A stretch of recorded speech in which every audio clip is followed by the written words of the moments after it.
So tell me, how did you find out that you're INFJ? I found out after I graduated college when I took the Myers-Briggs test, and I really wish that if I could have taken that like in middle or high school or even in college, I think it would have helped a lot. Um, and then once I read the profile, I was like, this makes so much sense to why I do what I do. Right. So how did it change your life? Was there anything that really changed once you figured that out? I think more of like an emotional component is what I felt. I felt more understanding of myself. Like I had to learn, like growing up, I learned really quick that it was more socially acceptable to be extroverted. So, like, I think I overcompensated in a lot of situations trying to be extroverted, but then didn't understand why I would feel so exhausted when I would get home or I would be away from people. And it explained a lot of like why I would go to parties with friends and I would leave after like 2 hours and everyone would stay for like six. Um, so that just made so much sense. And then in college, like at first I thought like I was a loner, but I would like go and eat like breakfast and lunch by myself, no problem. And I just would always look around campus and I'm like, everyone's always in like their groups.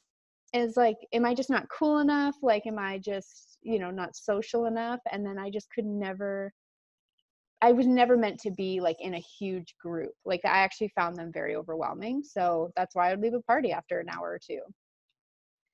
So I think that just helped kind of emotionally kind of have that release of just like, oh, it's okay to be this way. It's okay to go to a party for an hour or two and leave and just know that you've had your fill of socializing and like that's it. Um, and just learning how to give yourself that rest period, whereas I don't think I did that before, which would make me feel more exhausted and overwhelmed. Yeah. I felt the same way when I was in school, and it got to the point where I thought, okay, I'm just not meant to fit in, so I'm just going to do things to make myself stand out. And Mhm. not like I want to be the center of attention, but rather than walking into the lunchroom and saying I'm going to find somebody to sit with, I'm just like, no, I'm going to sit at the far table away from everybody else and Yeah. hope that nobody comes over to me. And even now it's kind of the same. I go to lunch at a different time than everybody else in our office does, Yeah. and I always leave the building just to avoid all of the people in the office because Yeah. it's like I need some time in the middle of the day to recharge. Yeah. I always did a walk. So once I got into the working world, I would take a walk every day at lunch. And that really helped me just kind of like reset. And the days I couldn't walk and I would just be in an office all day, I would just be really tired going home.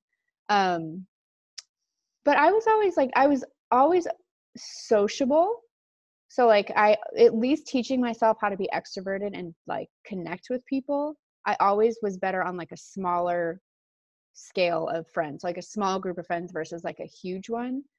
Um, but I always had to take time away. So like sleepovers as a kid was really hard because you don't ever get that space to kind of recharge.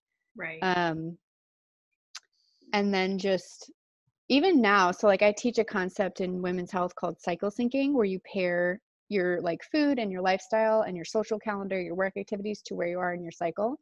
And so I've taken the Myers-Briggs test at like different parts of my cycle. So the first half of my cycle, I'll sometimes come out as an ENFJ because I'm going to be more extroverted in the first part of my cycle. And then the second part, I'm always INFJ when we're naturally more reflective. We naturally want to be more introspective. So it's like really fascinating to see that even my cycle can change, like your energy levels change, which then kind of can dictate your sociability as well.